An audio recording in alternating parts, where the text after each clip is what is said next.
it's me, JC, back with another Ceramic Hour live stream. Actually, yeah, here we go. Okay, so yesterday we started a little pinch pot, and we're going to turn it into a very small spill-proof pet bowl. So let me just grab that here. So it's a little damp still, but I think we can do a bit of carving into it.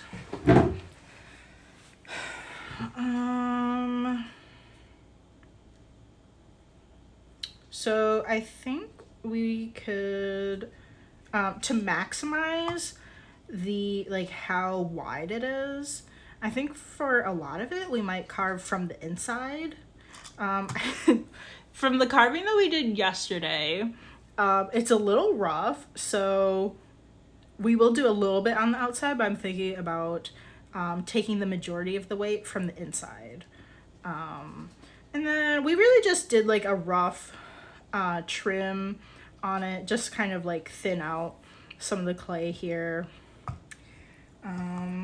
Yeah, I don't know, I kind of feel like I need to move my camera a bit. Maybe, yeah, I think maybe like that would be good. I'm sorry if this, like, moving it, like, I don't know how drastic the levels are for like the sound. Hopefully it's like not that big of a difference. Let me grab my loop tools, a couple here. Yeah, so I think what we will do is work on trimming this, and then what I want to do, let me just draw out, I feel like I explained it very poorly yesterday. Okay, so what we're going to do is we have a little pinch pot cup like this, but I want it to be like one that is not so easy to tip over for pets. So what we're going to do after trimming, I think we're going to get a slab out and attach a slab to the sides of it so that it looks more like this. So it's actually going to have two walls. It's going to have that original wall for the cup, but then it's going to have an additional wall. So what you really are going to see is a bowl that is more like this. And then I'm not sure what we're going to do exactly for the bottom. I think we'll just kind of like see how it goes. But that's what I'm thinking for how like this is going to turn out. So we're going to trim and then we'll roll out a slab. If we have time, I don't know. I don't know. I feel like I take so long trimming. We will just see what we have time for. And I'm actually late to my stream because my doctor called me and we're moving the appointment to next week. So I actually will be streaming tomorrow. In the previous streams, I told you guys that we had to cancel it, but we will be streaming tomorrow.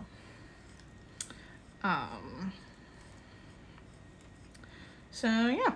I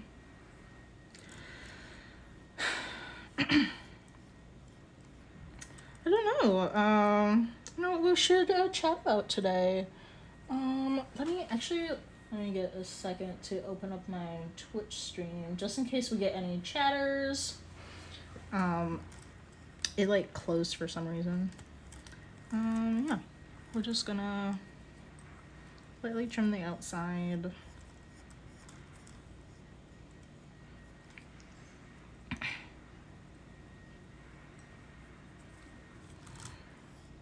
Oh, I have an idea.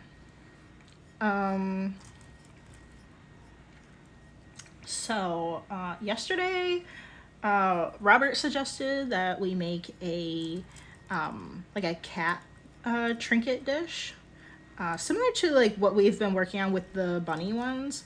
And I feel like that would be really fun. So I do think that might be our next project once we finish this.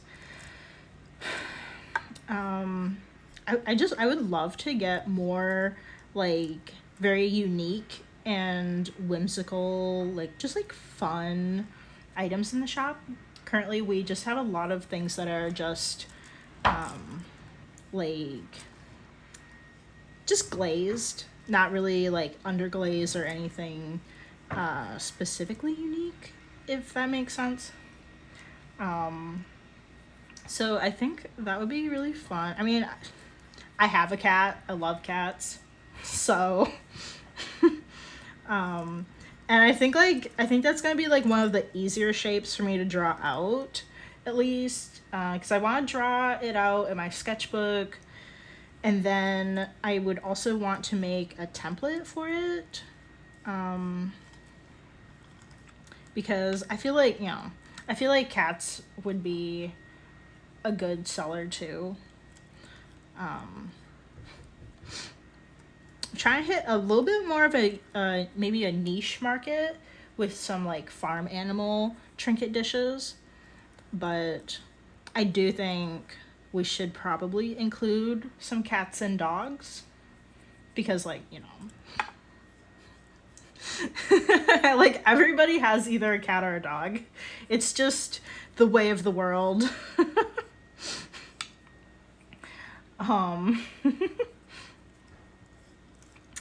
So yeah, I don't know. I think that's like, I think the little like trinket dishes that are like in the shape of like different animals will be, I think that would be really so fun to do. And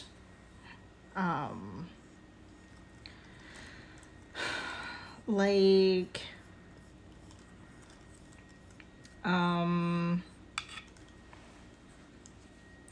it's not exactly like a custom piece, but like if I don't know, like in a way it kind of is. Not really, but like in a way. Like my mom has Australian Shepherds, and like when I buy her things like off Etsy of like Australian Shepherds, like if it's an option, I'll pick the coat colors that of our dogs. And it just, it just makes sense. Like I feel like a lot of people would want one that looks like their pet. And like, like dogs come in like such, very distinct coat colors. And stuff. I mean, like all animals do. I think like a lot of them, a lot of them are very distinct looking. And like, I don't know, like in a way, it's not really a custom thing, but not really the same way as like personalizing it with like the dog's name. But like if I had a choice between like, I don't know, say a tote bag that either has a random, very vague looking dog type animal on it, or if it's an Australian Shepherd, like I want to go with the Australian Shepherd, especially if it like comes in the coat color that my mom has for her dogs. Two of them are the same. They're red murals, and then the third one is like making it really hard to buy for, because the two look exactly the same. So it's like, if I just bought something that was that like color, it like represents both of them. But the third one's really throwing me off because she's like she's black. I think she's like a black mural. I don't know a ton about the dogs. And we only had the one growing up when I was growing up. So I know for sure the two are red murals. Anyway, like, I don't know. I think there could be like such a fun, like kind of like product line of doing like all these animals. I really hope it's not like I don't know. I'm kind of scared that it would be like like extremely popular and then I would be stuck making the same things over and over again. That kind of scares me. Um I suppose if that happened, I could try to make I could try to make some sort of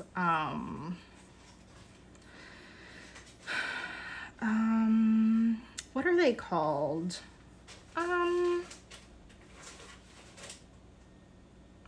What are they called? A press mold? No, I don't think it's exactly called a press mold. Or I don't know, I'm kind of thinking of like I don't know. Let's just say press mold. I could just make like a type of mold of like that basic shape. And then like I don't know a ton about like using molds and stuff. Like this would be different than a slip cast mold because those are really for more 3D type things like a mug or a vase. But with just basically it's a plate, I don't think it's that, I don't know.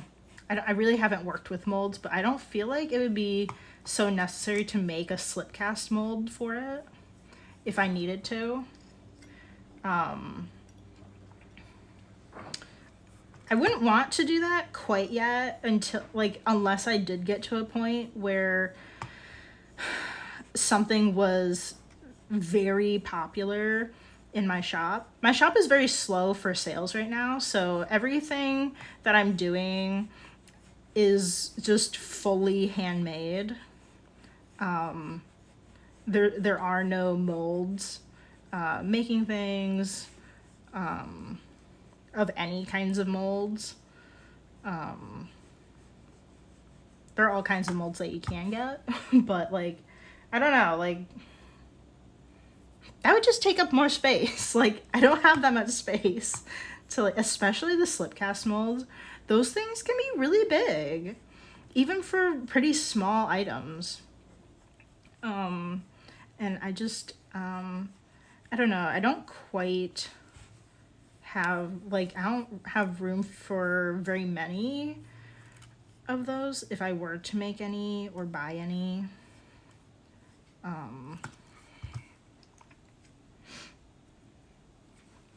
But if it really was like a business need, like, I do think that would be important to implement because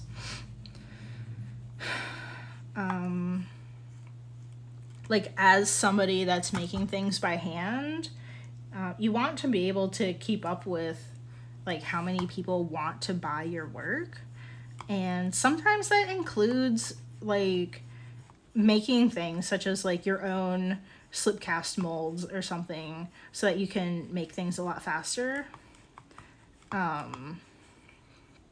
Or I mean, there are all kinds of molds that you can like either make or buy to make the process like a lot faster if you need to. And like certainly if you get to a point where like you even need to hire people to help you, like I think it would be really hard to try to get people to like shape things in the same way and carve things the same way that you do. So I think what you would have to do is like probably implement molds into your process just so that you can have a faster like output of items.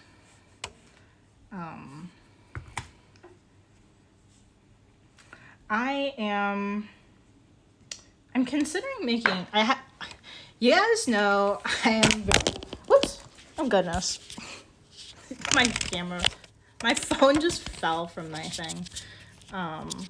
It's fine. Um, there are so many different ways that you might go to Etsy and it will say, oh, this is a handmade mug or something. But it's very different. Like, you can make things in a lot of different ways and technically list it as handmade.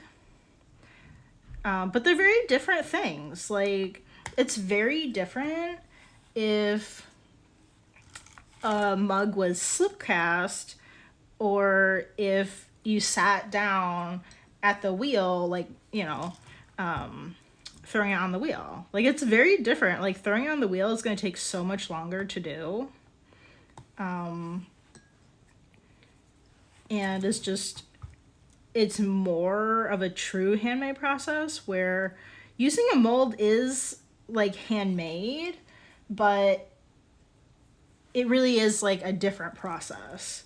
And Etsy really doesn't do anything to distinguish items like that. I don't want to like sound like I'm bashing on the different ways people hand make items, or make items. I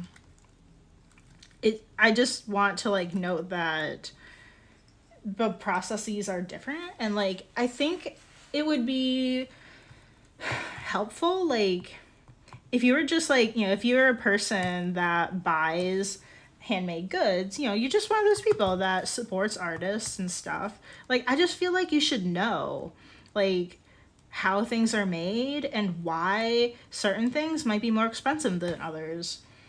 Like, I feel like,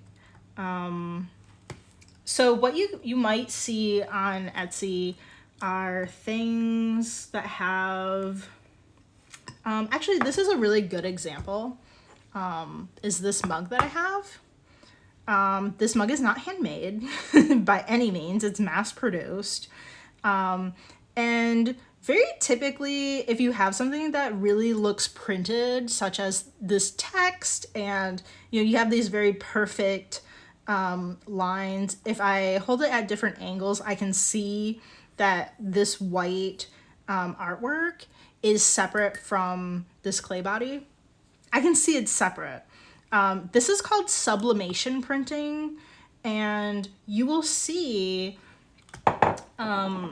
listings on Etsy for like mugs or whatever, different things that people are trying to sell as like handmade ceramics, and what they actually, the only part of it that's handmade is that they took a design and applied it to that mug. That part, the part of printing it, might have been themselves, but I think most likely they created a design and then found a manufacturer to print it for them, which, like, you can't really like have a problem with that, because that's what everybody does with stickers, right? Like, everybody that designs stickers, like, you're not sitting there making the paper by hand. You're not trimming it with a knife. Like, nothing really about stickers is handmade. But it's the fact that, like, you, well, most likely, or I guess, like, hopefully you made the design and then somehow got it applied to, whatever. If it's like sublimation printing onto a mug or something. You'll see it a lot with like drinks, like tumblers, or those things like Stanley cups or whatever. But like if somebody didn't know anything about how things are made and they see these shops of sublimation printing,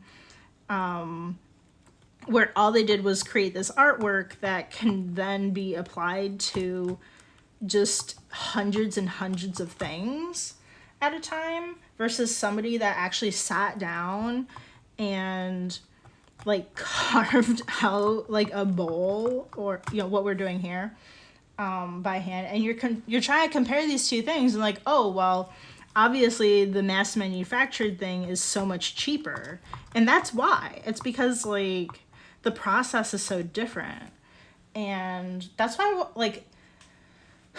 want to make like a video like that, to like share that kind of information. Like, I know that not a lot of artists dabble in other areas, and they probably don't even have the word sublimation like in their vocabulary. They probably don't even know like what these mugs, like how they're even made. And like, I don't know, I just want to like share that. Like, it's like, it's just so different. I just wish that there's like, it would be like an impossible feat probably, or I don't know, but I just wish that Etsy had a way to filter those kinds of like how things were made. Really, all that they have on their website right now is either if it was handmade or if it was vintage. But like, it would be really nice if they, I mean, the people that make certain shops and items aren't always truthful. And they definitely will mark things as handmade when they bought the entire thing from some, you know, wish.com or some Chinese manufacturer or something. Like, they bought the thing and they didn't do anything to make it. They just bought it and are reselling it. There definitely are those people, but for the people that really are putting some kind of effort into the making process, I wish there was something that could distinguish them. Because, like, I feel like it's really, really different if I am looking to buy something that was sublimation versus if it was completely handmade.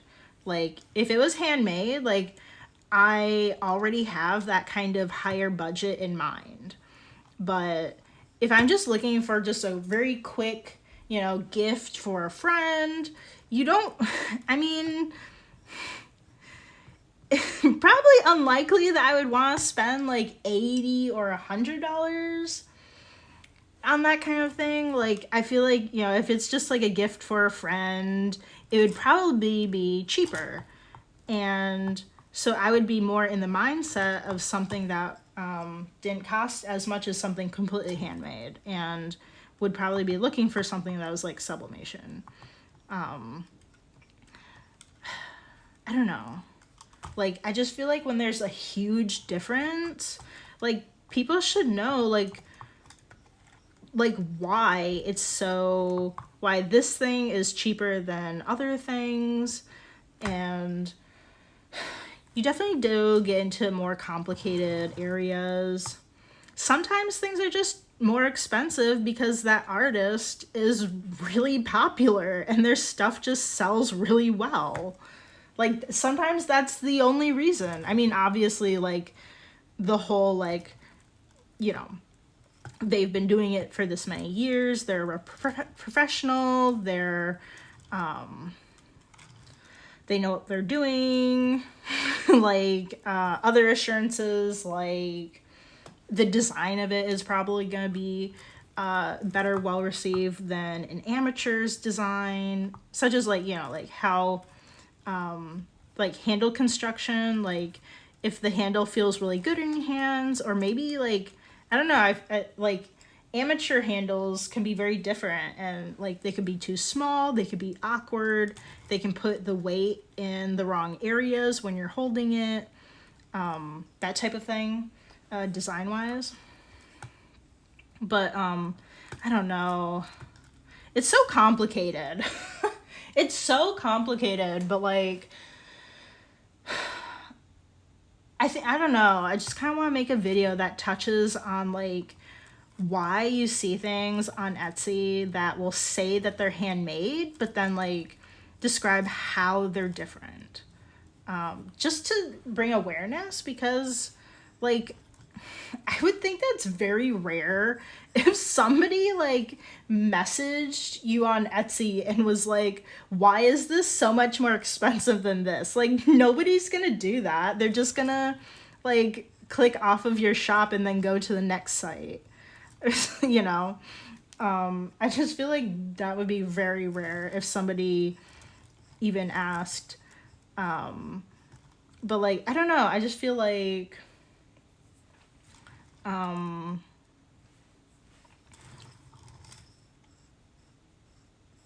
don't know.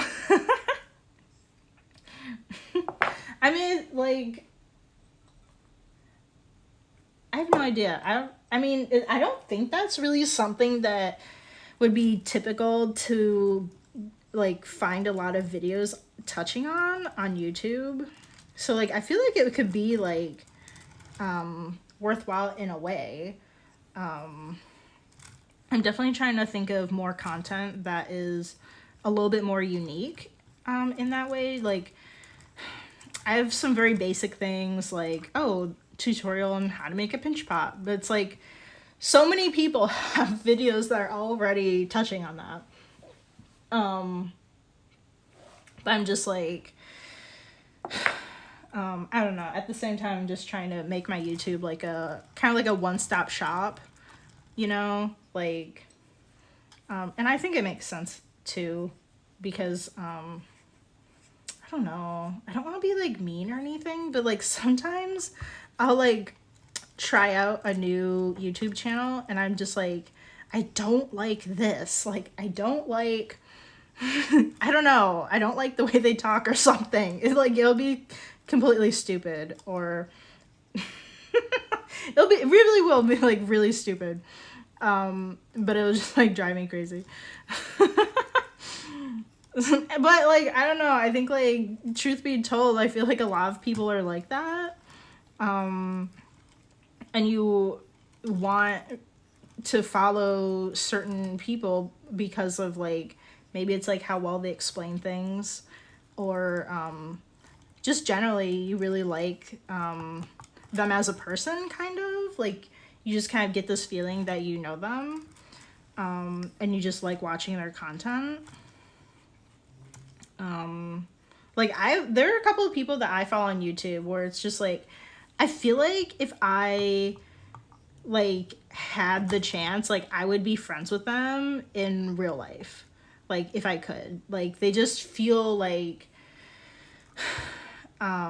just like one of those kinds of people that I could really just like relate to, or just like really get along with. And some of them, it's just like, I really don't care what their video is about. I'll just watch all of their videos. You know, like, so like, I think in a way it's good to just have like, just cover all kinds of, all the topics, even if some of them are things that have already been touched on other channels. I don't know. I'm working on expanding the YouTube content. So I guess since I'm talking about it, you can check out YouTube at Callie & Co. I normally say this at the end of the video, but just since we're already on it, that's where I will post all of our stream videos from Twitch, is on a playlist on YouTube, because Twitch will delete the videos after like a week. So I have a playlist there that will keep all of the videos, and just record our whole making process for all kinds of things for people to watch. Okay, this bottom area is still pretty thick.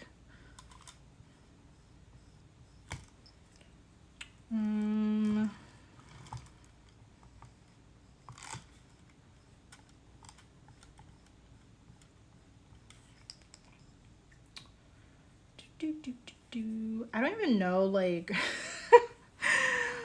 I don't even know how we got to this topic. I just go all over the place when I'm talking.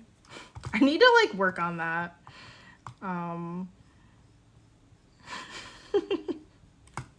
But I'm not really talking to anyone specifically, so it's kind of hard to like stay reined in.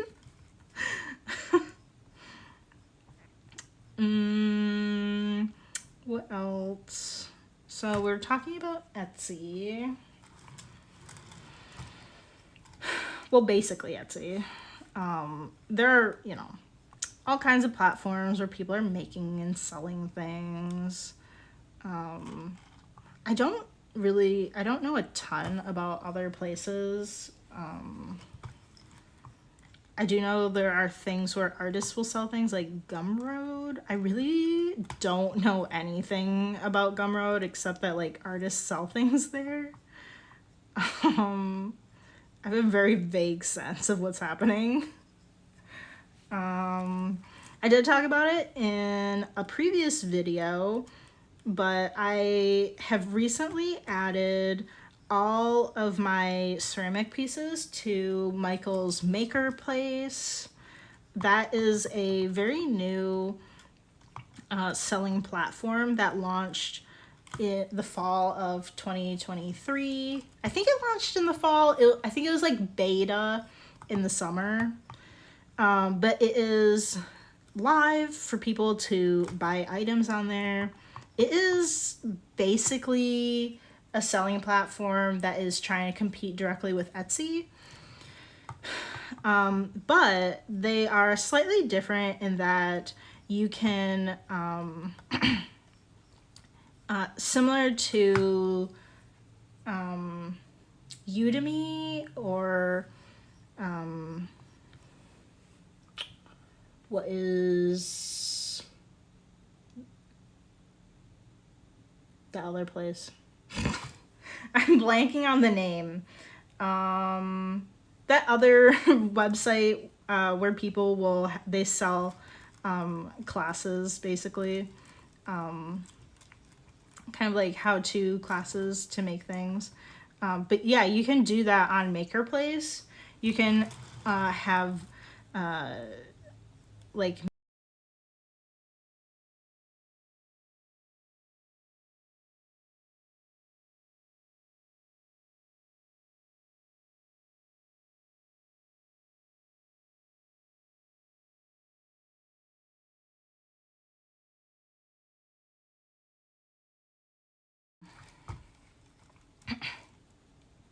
I keep thinking of Squarespace, and that's not the name. It starts with an S. Oh my gosh. I've just seen so many Squarespace ads. I'm confused. Anyway, Maker Place, so you can basically sell classes to people. But there's also a thing, I haven't looked into it very much. I've just kind of seen that they offer it. You can have these like how to make blank tutorials, and what you can do is link items that Michael sells, all, you know, arts and craft supplies that they sell, and then if people watch that like how to and they go and buy the things that you suggested, you get a commission for that. Of course, like, commissions are not very much money. You'd have to have a lot of people go and buy those things to really make much money from it. If that makes sense. There's similar things that, like Amazon does that. You'll see that, it's very similar. You'll see that, certain, like, you know, you'll see with artists, they'll be like, these are the tools that I'm using, and you can, you know, you can buy it in the link below. And it's like I think it's called like Amazon Affiliates, and that's your affiliate link. So it tells Amazon that you drove like that many people to go and buy that thing, and then you get a very small commission per purchase. That's pretty common, and it's really the same thing that Maker Place is doing, but with their own Michaels store.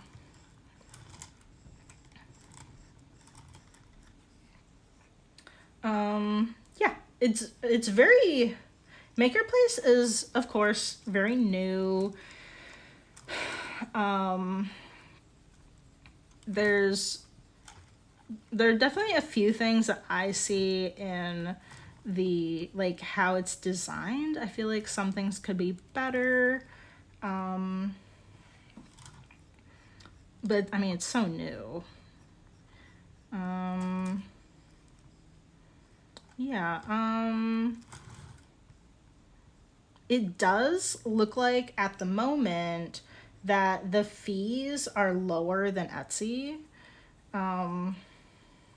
So that is the amount that the platform takes out of each of your sales. So there's like a percentage that's taken out, and it looks like their fees are lower than what Etsy will take out. So that's a bonus. And I think something that's really attractive for it at the moment, it could definitely change. It could change like right after I make this video. Who knows? But at the moment, Maker Place is not charging you like when you create a listing. Like, you can put up 100 listings in your shop and they will not charge you for that. Where Etsy will charge you, they charge you 20 cents to put up a listing, and then say that you had 10 things that were the same, and they're all in the same listing. You sold one, and then because that one's sold, they're gonna charge you another 20 cents to keep those other 9 listed. And it's basically every time one sells, you have to pay another 20 cents to like relist it. I hope that makes sense. But Maker's Place is not doing that. You can put as many listings up as you want, and they're not charging you anything for that at the moment. Right now, it is January 25th, 2024. Definitely, if you're watching this a bit later, you'll want to check on that to see if that's changed. But that's what it is at the moment. Of course, if you're going to make a shop, you want to have the consideration that they might change it, because that's what Etsy did. Etsy, I've been on Etsy for years, and the way that it used to be was that, so say you had, you had 10 of the same things.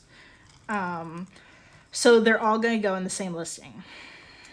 And you would create a listing for it, and then you would only pay 20 cents for any quantity. So if one sold, you were not charged another 20 cents to relist it. But they got all these people selling on their platform, and they're like, you know how we can make some more bucks? We can charge everybody every time something sells.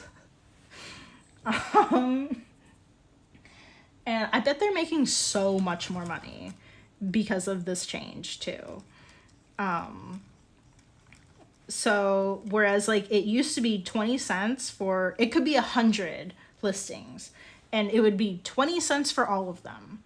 But now every single time one of those items in that listing sells, you have to pay more money. You have to pay another 20 cents, which is not, it doesn't sound like a lot, especially if your shop is doing well. But if your shop is not doing well, like mine, like I'm paying like, I don't even know how much to keep listings up and trying to make them available for people to sell. You know, because like obviously if it's not up for people to purchase, I'm not going to sell it, right? So like I don't even know I don't even know like how bad it is, but like there's things I'm just like, you know, some things, if it really has been like years or something of me having it up and available on Etsy, like I might just discontinue it, but other things I just still have hope for that I can still sell them. Obviously, if your things are actually selling, it's not so much of an issue, right? Because 20 cents is not that much to take out of each purchase. It's really the problem that when you're not able to sell all of your items, that it is costly in some way. I have no idea how much I've paid just to keep listings up and available for things that have not sold.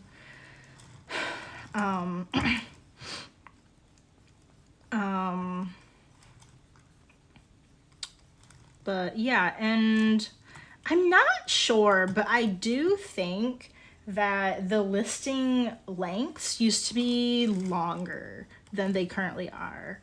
I'm pretty sure. I could be wrong, but I feel like you could have them up for like a couple months more than what they currently are.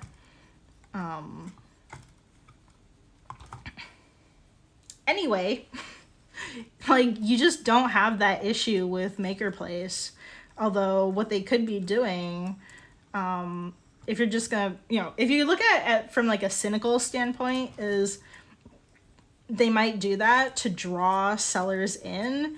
And then once you put all this time into creating your shop and adding all these listings, similar to what Etsy did, they can just like suddenly change the rules and be like, okay, now you guys have to pay this much every time, you know, you have to pay this much for listings. You have no idea what, you know, what kind of changes they're going to make in the future. So maybe they'll never do it, but on the flip side, maybe their listing price could be more than what Etsy charges. You have no idea. So you just kind of, I don't know. It's just good to keep in mind if you're considering, like if you already have an Etsy shop and you're considering either completely moving your shop or having the two open or something. I'm trying it out. I want to see how it goes. So I currently have like all my ceramic pieces on Etsy, Maker Place, and on my own website, which is like just the two were annoying enough to keep up with like inventory. But I'm like, I don't know. I really want to try the new Michaels one. So this is also not any kind of ad or anything. I'm not paid to talk about Maker Place. It's just like, I don't know. Like, I want you guys to know about it because who knows? Maybe this does turn out to be a really good platform to be selling handmade stuff on. Maybe it'll fall on its face. Like, you really won't know until, like, you know, the future, whatever that is, a couple years or something to see how it goes. But I want you guys to know that there are other options out there other than Etsy. And I don't know, I'd say it's worth considering checking out what works best for you. And to look at your options, because like I don't know. I mean, I think ultimately, if you're able to, it is best to have your own website. But it's hard to drive traffic to your own website. I think it freaks people out. I've talked about this. I think it freaks people out to have to put all of their trust in you, some random person. Whereas, like, say, selling on Etsy or possibly Makerplace, one of those platforms, like, they can probably get some kind of backing from the site if they have an issue and you're not helping them in the way that they want help. To be honest, it's scary, but to be honest, I purchased, it was a very small sticker purchase that I made off of an artist's website, and it has been nearly a year and I have not received my order. And what is there for me to do? Like, there's nothing I can do. All I can do is keep emailing her and saying, like, hey, I still have not gotten my order. Can you please actually ship it? Or something. I'm so upset. Like, I'm not usually, like, the angry customer, but, like, come on. It's been, like, a year, and I haven't got my order. Like, this is a place that I have purchased from. I've purchased from before. And that order went very smoothly. But for whatever reason, like, she's telling me that she shipped it. I'm not getting anything. She keeps telling me that she's going to send a tracking number. She hasn't sent a tracking number. And because I bought from her own personal website, there's no one to help me. Like, if I purchase this on Etsy, Etsy will help me, either initiate a refund, or, like, I don't know, they would say something to the seller, like, what the heck are you doing? But because I purchased from her own personal website, there's nothing I can do. And that definitely is scary. I think it's probably not that common.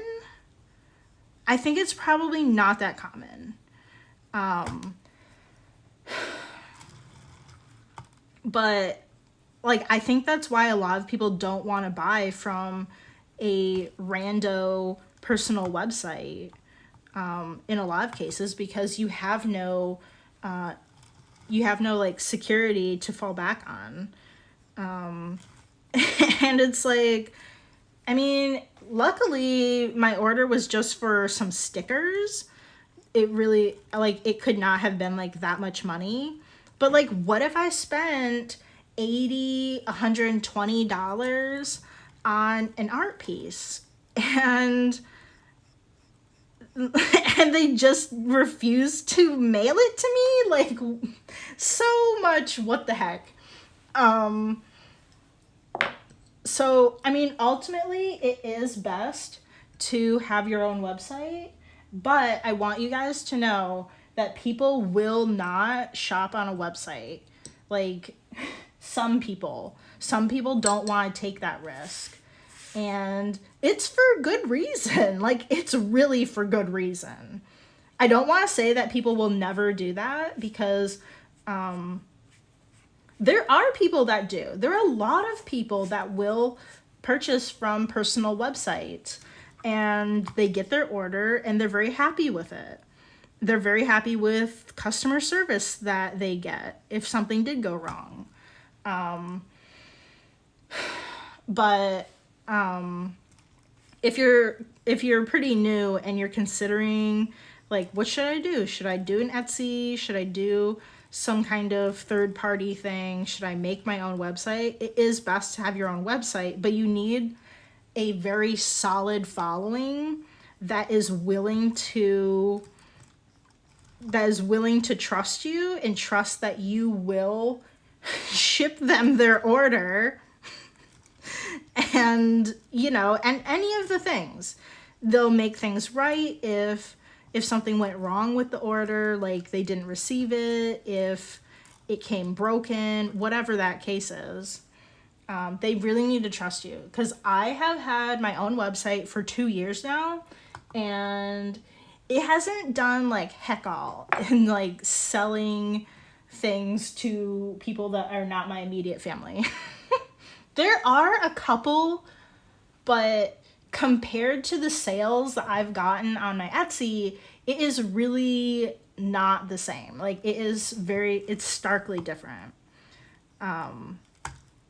So just keep that in mind, because the website is so much more expensive too.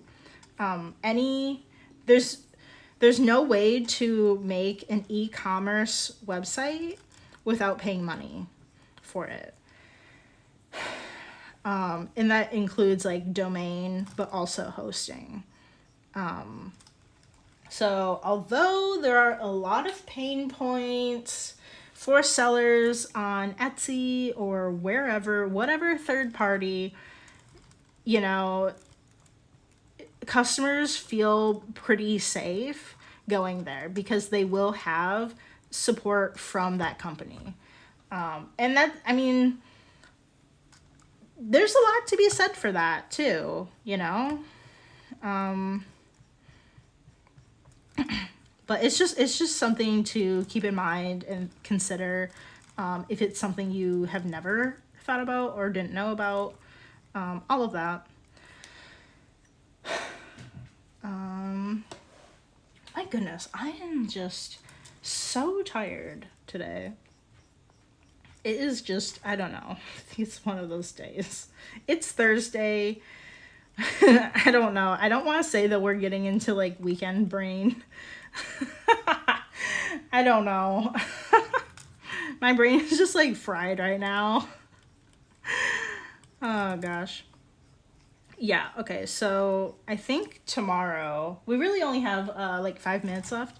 So I think tomorrow we will start rolling out the slab to attach to the sides of this.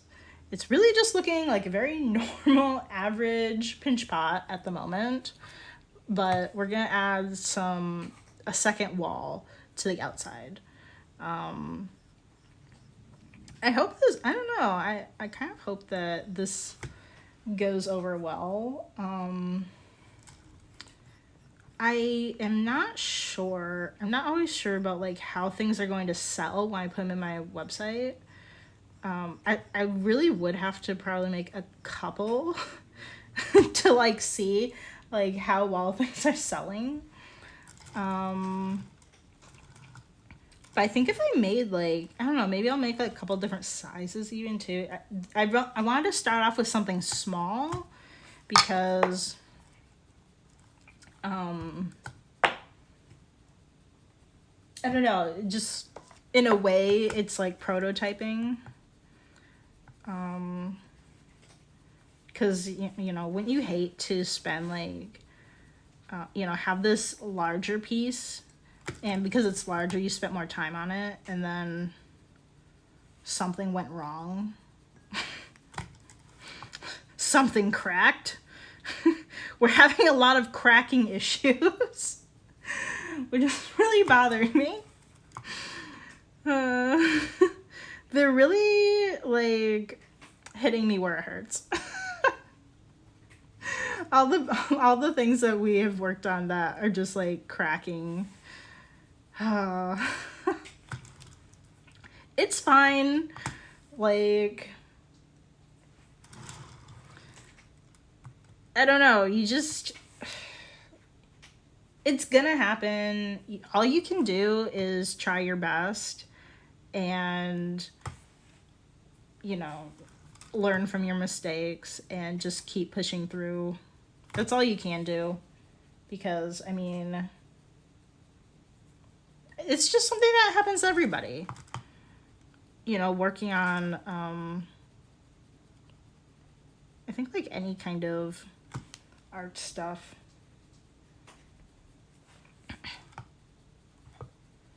But yeah, I like to I don't know, I just feel like it's a lot safer to start off with something a bit smaller, because I would like, I don't know, I would like something that's a little bit more, a little bit closer to the size of a small cereal bowl. That's kind of what I'm thinking. Although I would like to offer a few different options for the pet bowl. This type, where it's like, it's supposed to be like spill proof.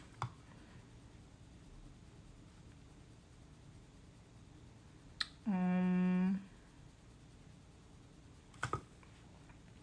then I don't know if I'm gonna do, I don't know what other like pet things I want to do.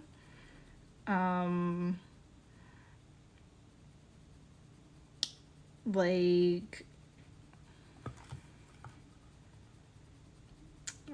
possibly some slow feeders.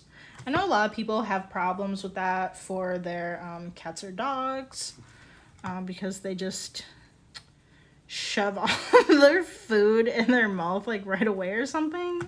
I don't know, like my cat doesn't have that issue, so I'm not sure if like the way that I make it will be like, if the design would be right, because I don't really know like what I'm looking for. When I was at a ceramic market, they mentioned that slow feeders are very, like the ceramic is very thick, so it's very heavy and it's hard for them to, I guess their dog pounces on their slow feeder. I don't live this life. I don't know. Like, that would not be like one of the first things I would think of like while I'm designing it.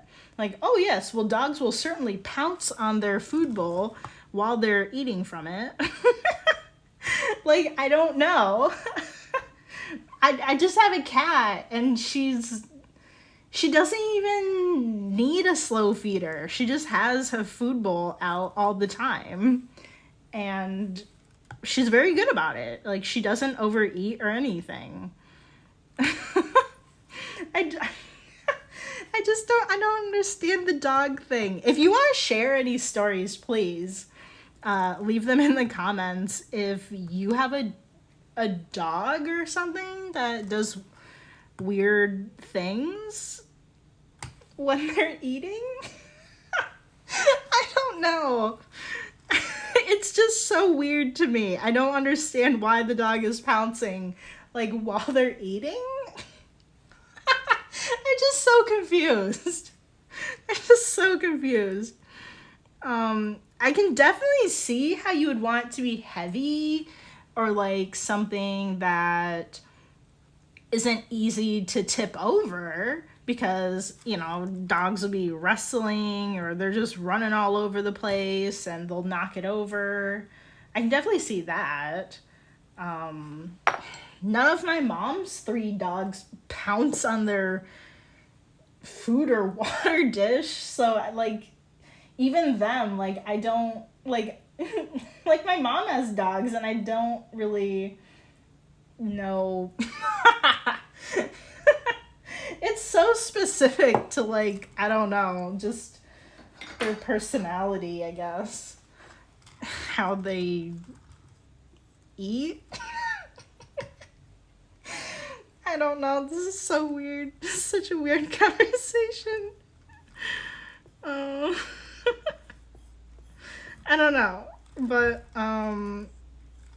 it'll be in, you know, it'll be like in the back of my mind to think of like other kinds of things that would be fun that are like pet related.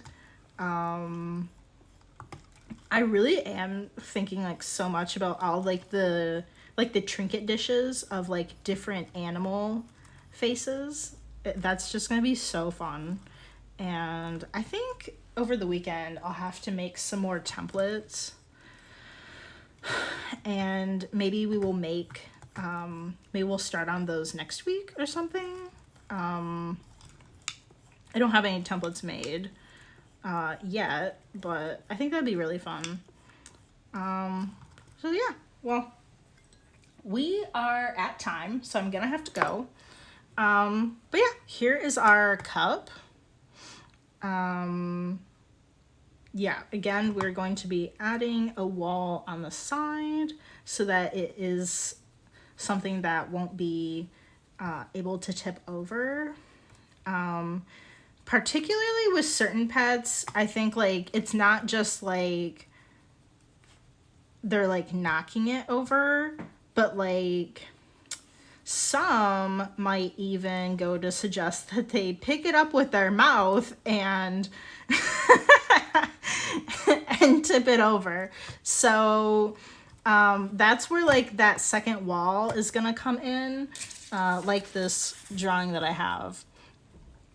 And that should prevent, I think, a lot of instances where they might go and tip it over. Who knows? A lot of this kind of stuff is just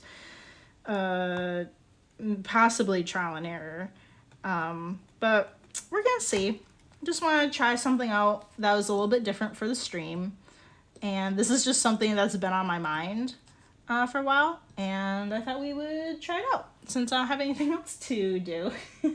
So, thank you so much for joining us on Twitch. Be sure to follow along so you know when I jump on for a stream.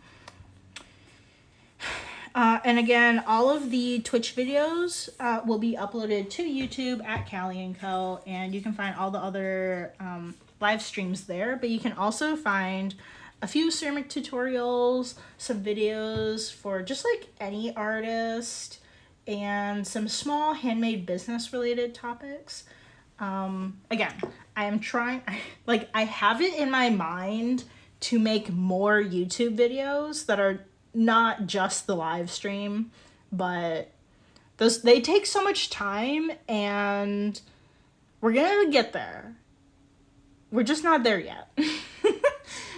So stay tuned and I will catch you guys tomorrow. All right.